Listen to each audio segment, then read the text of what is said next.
salam sejahtera bagi kita semua. Sebelumnya yang terhormat Bapak Dirjen SDM selaku Program Pendidikan serta teman-teman sekalian dan saya berharap puji syukur kita panjatkan kehadiran Tuhan Yang Maha Esa karena atas rahmat dan karunia-Nya kita dapat berkumpul pada kesempatan ini dalam PKS. Sebelumnya perkenalkan saya Olivia dengan tim 4 Lulusan 1877 sebagai moderator yang akan bertugas memandu jalannya presentasi dan diskusi pada sore hari ini. Tentunya saya berdiri di depan tidak sendiri, saya bersama dengan teman saya. Saya Fadila dari 1624 saya nanti di sekolah dari 4 saya diramai sekarang di 4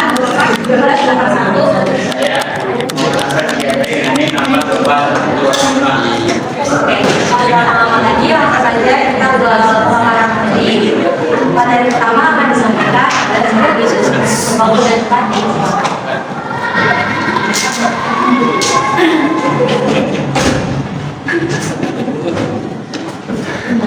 Nah, di sini ada pengertian PBB.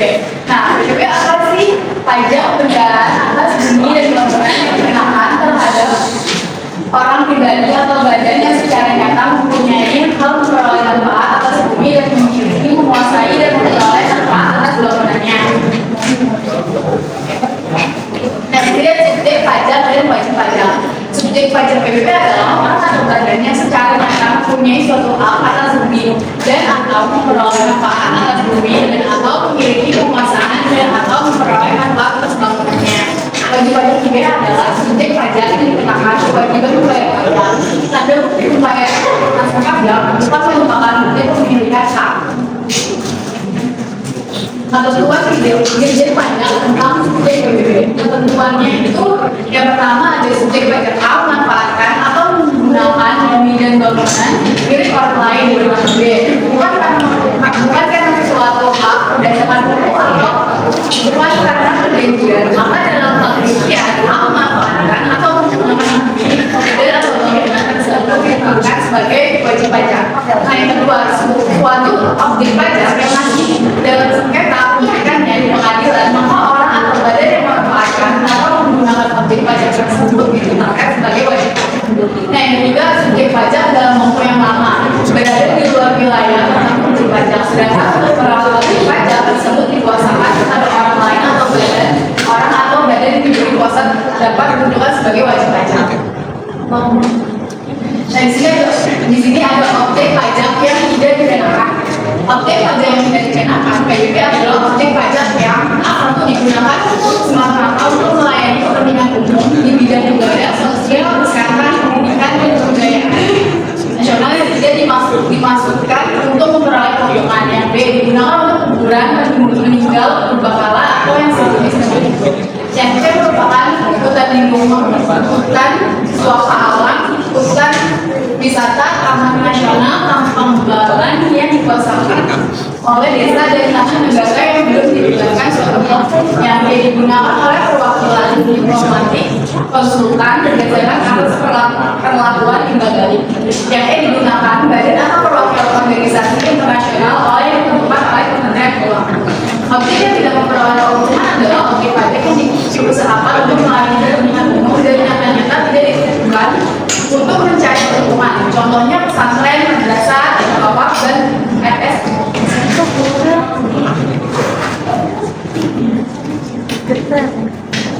Selanjutnya akan dibaca oleh Asal. Saya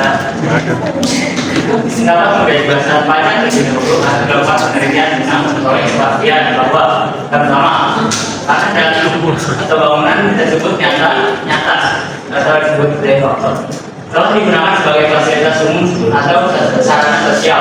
Yang kedua, tanah atau bangunan tersebut semata-mata digunakan untuk kepentingan umum atau sosial dan tidak untuk mencari keuntungan.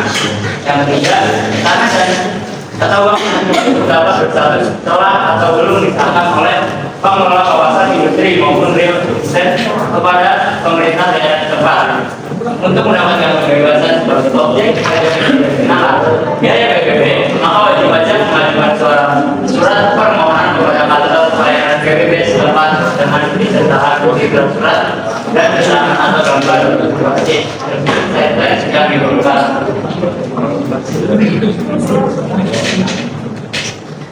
Itulah objek PBB sektor pedesaan dan perkotaan. Bumi atau bangunan ini dikuasai dan dimanfaatkan oleh orang pribadi atau badan, kecuali kawasan yang digunakan untuk kegiatan usaha perkebunan, perhutanan dan pertambangan.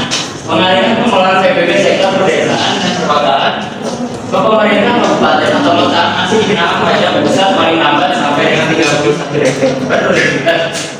Keuntungan PBB sektor pedesaan dan perkotaan menjadi pajak daerah kabupaten atau kota itu penerimaan dari PBB 20% akan masuk ke pemerintah kabupaten atau kota saat dikelola oleh pemerintah pusat atau DJP. Pemerintah kabupaten atau kota hanya mendapatkan bagian sebesar 64,8%.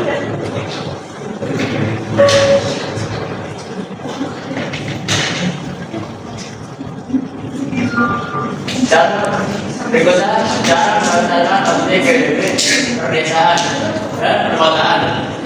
Surat pemerintahan objek pajak atau disebut SPP yang diisi oleh PP dengan jelas benar dan lengkap serta ditangani oleh PP dan disampaikan kepada kepala daerah yang wilayah kerjanya berikut objek pajak dapat tanggalnya setelah tanggal diterimanya SPOP oleh objek pajak berdasarkan SPOP kepala daerah menerbitkan SPPT.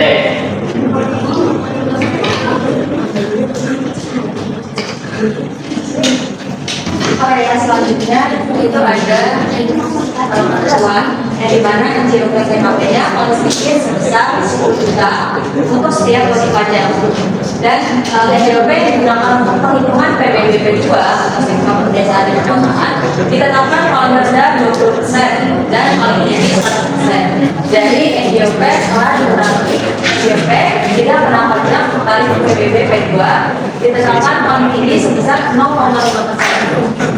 Juga tarif PBB 2 berupa lahan properti bangunan dan tetap ditetapkan berbeda daripada tarif untuk lahan lainnya.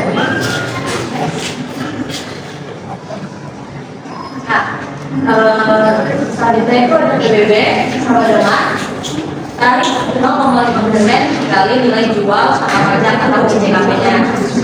Dan kemudian menghitung JKP sama dengan 40% dikali NJP diambil NJOP TKP. Sebagai catatan, 40% apabila lebih dari 1 miliar dan 20% apabila kurang dari nilai itu. Dengan kata lain, nilai PBB sama dengan 0,5% dikali 40% dikali NJKP. Nah, di sini ada contoh soal PBB sektor pedesaan dan perkotaan. MTGNS memiliki lahan di daerah DKI Jakarta dengan area tanah seluas 1000 meter persegi dan luas bangunan 800 meter persegi. Dan diketahui NJOP tanah per meternya di daerah itu adalah sebesar 5 juta dan harga bangunan per meternya sebesar 1 juta. Berikut adalah cara menghitung PBB B2-nya. Nah, yang pertama kita menghitung NJOP bumi dan bangunan. Nah, buminya ini adalah 1000 atau karena luas area tanahnya sebesar 1000 meter. Kemudian dikalikan dengan harga tanah per meternya berapa? Bukan harganya sebesar 5 juta. Maka dikalikan 1000 dikali 5 juta sama dengan 5 miliar. Nah, selanjutnya kita menghitung bangunannya. Bangunannya di situ sebesar 800 meter persegi. Kemudian kita kalikan dengan harga bangunan per meternya berapa, yaitu 1 juta. Jadi 800 juta.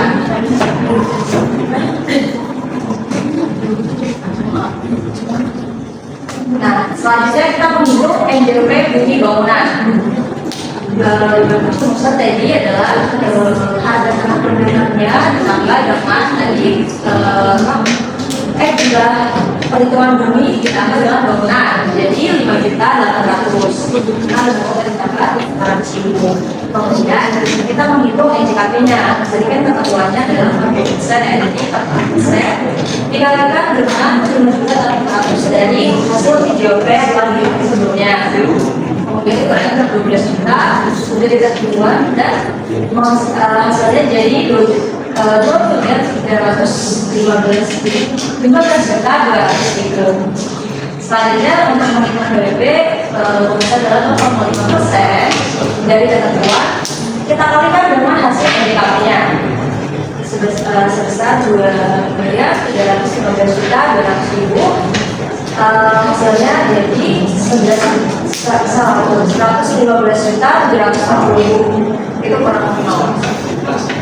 Next. Nah, kita langsung ke contoh soal buat PBB sektor perkebunan.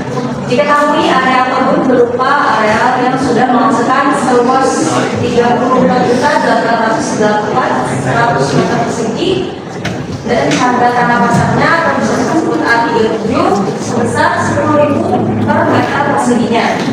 Sedang sesuai SIT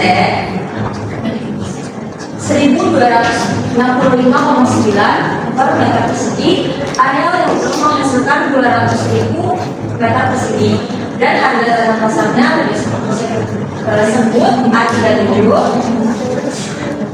seharga 10.000 per meter persegi dan SIP-nya sebesar 372,3 per meter persegi. Untuk area investmentnya itu sejumlah 576.800 meter persegi dengan harga tanah pasarnya sebesar 36.000 dan area lainnya tidak dapat ditanami itu 2.127.600 meter persegi. Harga tanahnya itu, harga tanah pasarnya itu 5.000 dan untuk bangunan total nilainya adalah sejumlah 4.919.921.000. Kemudian kita hitung PBB tenggelamnya berapa. Nah, yang pertama kita menghitung PBB tanahnya untuk areal kebun yang sudah menghasilkan. Nah, tadi kan luasnya sebesar 34.808.100 meter persegi, terus harga pasarnya berapa? Meternya itu 10.000 dan untuk SIP-nya sebesar 1.265,9 meter persegi. Nah, kita masuk ke rumusnya. Ini kita menghitung NJOP secara per meternya. Kita hitung dari rumusnya itu harga pasar dikurangi dengan SIP. Harga pasarnya berapa? 10.000 dikurangi dengan 1.255,9. Hasilnya jadi 8.734,1. Nah, kemudian kita menghitung NJOP secara keseluruhannya. Nah, kita masukkan rumus dari luasnya dikalikan dengan NJOP per meternya. Luasnya berapa? Yaitu 32.808.100 dikali dengan NJOP per meternya tadi 8.734,1 yang menghasilkan 325.225.200. Nah, itu untuk area kebun yang sudah menghasilkan. Selanjutnya kita menghitung area kebun yang belum menghasilkan. Luasnya itu tadi di soal adalah 200.000 meter persegi dan untuk harga satuannya itu harga per meter perseginya adalah sebesar Rp10.000 dan SPT-nya adalah 372,3 meter persegi. Nah, sama kita menghitung juga untuk NJOP per meter perseginya. Harga pasarnya 10.000 terus kita kurangi dengan SPT-nya 372,3 meter persegi menghasilkan 9.627,7 untuk hasil NJOP per meter perseginya. Selanjutnya kita menghitung NJOP keseluruhan, yaitu kita kalikan luas dengan hasil dari NJOP per meter perseginya. Luasnya adalah seluas 200 meter persegi dikali dengan 9.227,7 dan hasilnya adalah 11.225.540.000. Next. Nah, selanjutnya kita menghitung area investmentnya. Nah, area investment itu seluasnya 2.000 luasnya adalah 232.800 meter persegi dan untuk harga per meternya yaitu sebesar 35.000. Nah, maka kita itu menjawabnya kita luas yang sebesar 576.800 dikalikan dengan 36 juta menghasilkan 22.000. Baiklah, jadi kita lihat jawabannya yaitu kita kalikan luas 576.800 dikali dengan harga pasarnya 36 kilo per meter persegi menghasilkan 20.164.800.000. Nah, untuk penghitungan area lainnya yang tidak dapat ditanami luasnya itu sekitar 2.127.600 meter persegi. Kita harganya per meter itu 5.000. Nah, setelah itu untuk NJP-nya yaitu mengalikan luas dengan harga pasar yaitu 2.127.600 dikali dengan 5.000 sama dengan 10.638 juta. Nah, jadi total NJP tanahnya itu sebesar 333.453.555.210 rupiah. Dan untuk NJP bangunannya sebesar 4.019.921.000 rupiah. Dan untuk total NJP tanah dan bangunan kita tinggal ditambahkan saja menjadi 341.473.486.210 rupiah.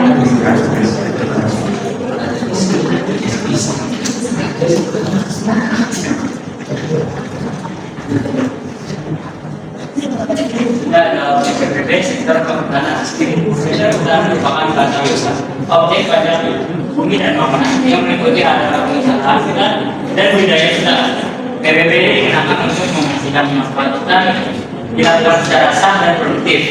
Jenis hak yang menjadi objek PPP adalah lain pertama hak pengusahaan hutan, yang kedua adalah hak pengusahaan hasil hutan, yang ketiga izin pemanfaatan kayu, yang terakhir ada izin sah lainnya.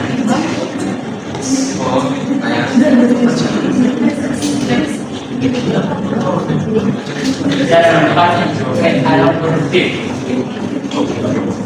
Alam produktif adalah pengembangan hutan yang ditetapkan sebagai rencana area tahunan. Besarnya NJP dihitung 8,5 kali hasil bersih setahun sebelum tahun pajak berjalan.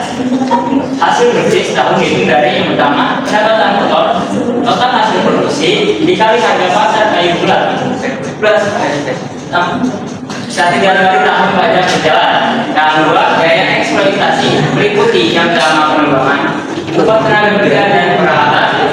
Yang kedua, pengangkutan ke platform atau workshop. Yang ketiga adalah penanaman, pemeliharaan dan pengamanan hutan. Yang keempat, pengendalian kebakaran. Yang terakhir, PBB dan provinsi sumber daya hutan. Area hutan dan tidak produktif. Beberapa area hutan tidak termasuk kategori produktif, namun tetap diperhitungkan dalam NJP. Area tersebut dapat dibedakan menjadi beberapa jenis. Yang pertama, belum produktif, hutan non-blok, tebangan, tidak produktif, hutan tanpa tegakan seperti rawa, ayam, waduk, atau atau digunakan yang ketiga secara biasa. Ketiga, emplacement area hutan yang di atas terdapat bangunan atau perkarangan. Kita ada area hutan tanpa tegakan atau yang digunakan pihak ketiga dengan bisa. Yang terakhir, lockbox atau blockbias. Lockbox adalah area perairan pengembangan timbunan kayu, sedangkan blockbias adalah area wisata yang difungsikan untuk tujuan yang sama.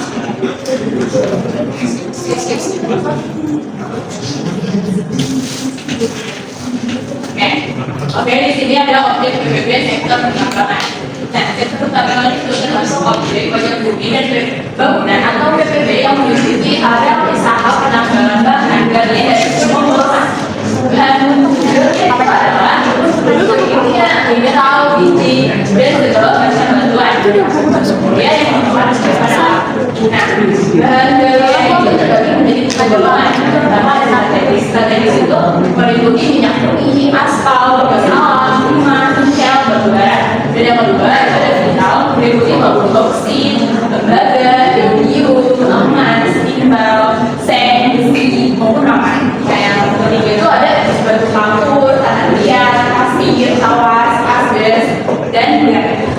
Selanjutnya, nah ini PBB sektor tambangan minyak dan gas bumi. Besarnya NGOP untuk objek pajak sektor tambangan minyak dan gas bumi dibedakan berdasarkan areal. Yang pertama itu ada areal produktif. Nah, NGOP sebesar 9,5 kali dengan hasil penjualan minyak dan gas bumi dalam 1 tahun sebelum satu mereka berjalan. Lalu yang kedua, areal belum atau tidak produktif yang selanjutnya dan lagi itu NGOP ditetapkan berdasarkan nilai tanah sebenarnya dengan penyesuaian sebelumnya baik di dalam maupun di luar wilayah kuasa pertambangan. Selanjutnya ada PBB sektor pertambangan energi panas bumi. Perhitungan NGOP sektor pertambangan energi panas bumi serupa dengan minyak dan gas bumi. Yang pertama, area produktif NGOP-nya sebesar 9,5 dikali dengan hasil penjualan energi panas bumi atau listrik selama 1 tahun sebelum tahun pajak berjalan. Dua, area belum atau tidak produktif apa sebenarnya NGOP menggunakan nilai tanah sekitarnya dengan penyesuaian keseluruhan. Selanjutnya PBB sektor pertambangan non-migas atau selain energi panas bumi dan BMC. Areal produktif mencakup lokasi atau eksploitasi atau penghasil bahan tambang, sedangkan area lain berada pada tahap eksploitasi atau tidak menghasilkan. Yang pertama, area produktif itu NGOP 9,5 dikali hasil galian tambang dalam 1 tahun sebelum tahun pajak berjalan. Sedangkan hasil gasnya itu yaitu pendapatan kotor dari penjualan galian setahun dikurangi biaya eksploitasi di menggunakan atau right on mine. Nah, yang kedua area belum produktif. Area yaitu area yang belum menghasilkan, namun suatu waktu akan menghasilkan seperti pemilihan umum, eksplorasi, dan produksi. Kita melihat area produktif yaitu area yang sama sekali tidak menghasilkan bagian tambang. Empat, area yang menghasilkan. Area ini yang dianggap sebagai pembangunan atau persaingan. Selanjutnya ada area lainnya yaitu seperti area perayaan untuk pelabuhan khususnya terkait pertambangan. Selanjutnya, PBB sektor pertambangan non-migas (LDC). Nah, NGOP akan mendukung LDC dilakukan berdasarkan kapasitasasi tertentu dalam 1 tahun sebelum tahun berjalan. Di mana angka kapitalisasi disesuaikan dengan lamanya masa pengembangan untuk sekian jenis tambang. Lalu PBB sektor pertambangan suatu karya atau kontrak kerjasama. Nah, untuk pertambangan yang dikelola berdasarkan kontrak karya atau kontrak kerjasama, NGOP ditetapkan sesuai ketentuan yang berlaku dalam undang-undang itu. Dengan demikian, perhitungan PBB dapat disesuaikan dengan kondisi usaha dan kesepakatan yang terletak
Selanjutnya ada objek PBB usaha pada perikanan darat dan objek PBB yang bersifat khusus, yaitu objek pajak usaha bidang perikanan darat. Misalnya NJOP berupa area budidaya ikan adalah misalnya NJOP berupa anak di sekitarnya dengan penyesuaian seluruhnya dengan stand di investasi tambang menurut jenisnya. Berarti ada objek pajak yang bersifat khusus, yaitu adalah objek pajak yang memiliki jenis konstruksi khusus baik hijau dari segi bentuk, material, pembentuk maupun keberadaannya memiliki arti khusus seperti dalam laut, pelabuhan, laut atau sungai atau udara, lapangan golf, industri, house semen, pupuk, PLTA, PLTU, PLTB, pertambangan, timah, rekreasi dan lain-lain. Selanjutnya, objek pajak perairan adalah Laut Wilayah Indonesia beserta perairan pendalaman Indonesia. Besarnya NJOP dihitung berdasarkan penilaian individual yang dilaksanakan oleh pejabat fungsional penilaian sebagai yang pertama ada area perairan untuk kepentingan PLTA adalah sebesar 10 dikali 10% dari hasil bersih dalam setahun sebelum pajak dibayar. Yang kedua ada area perairan untuk kepentingan pelabuhan, industri, lapangan golf, serta tempat rekreasi adalah sebesar nilai jual yang ditentukan berdasarkan korelasi garis lurus tersamping dengan klasifikasi NJOP permukaan bumi berupa tanah sekitarnya.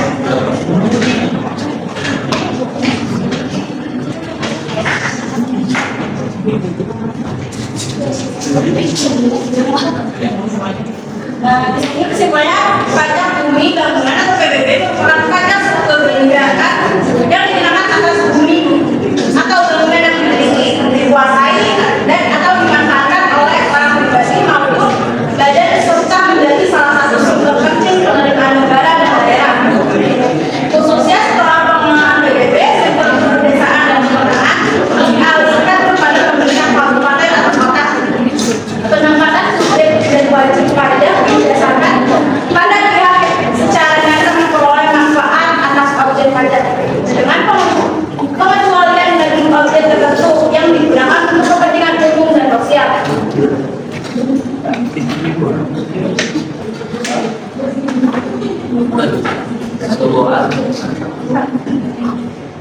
Baik teman-teman, perhatian yang baik. Jadi soal materi yang telah disampaikan oleh materi kita pada sore hari ini, bagi teman-teman yang mungkin masih belum jelas dan belum mengerti terkait materi PBB, teman-teman bisa tanyakan.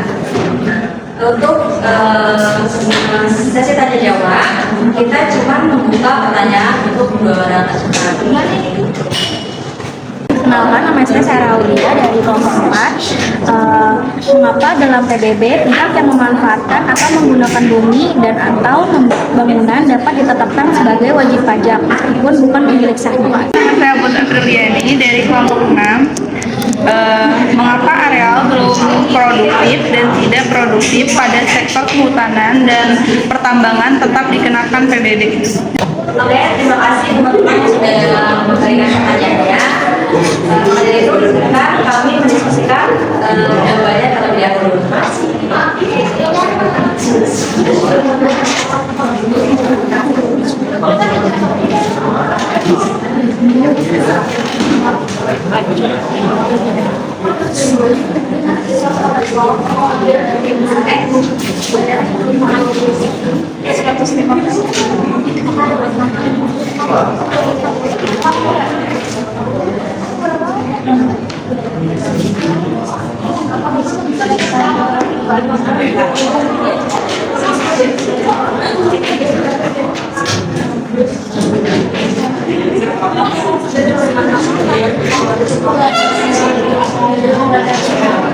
Teman-teman, pertanyaannya sebentar. Jadi saya akan menjawab pertanyaan dari Sarah, kelompok 4. Mengapa dalam PBB pihak yang memanfaatkan atau menggunakan bumi dan bangunan dapat ditetapkan sebagai wajib pajak meskipun bukan pemilik sahnya? Karena PBB mengancam prioritas wajib pajak sehingga pihak yang secara nyata menikmati dan menguasai objek pajak dianggap paling berharga untuk dibanding kewajiban pajak dan jelas antara berdasarkan negara.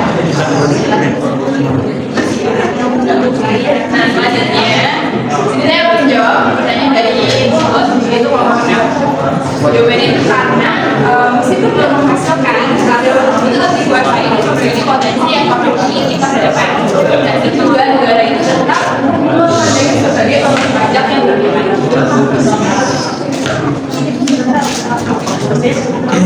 Terima kasih. Mungkin hanya itu yang dapat kelompok kami sampaikan pada presentasi kali ini. Kurang lebihnya maaf. Terima kasih atas perhatiannya. Wassalamualaikum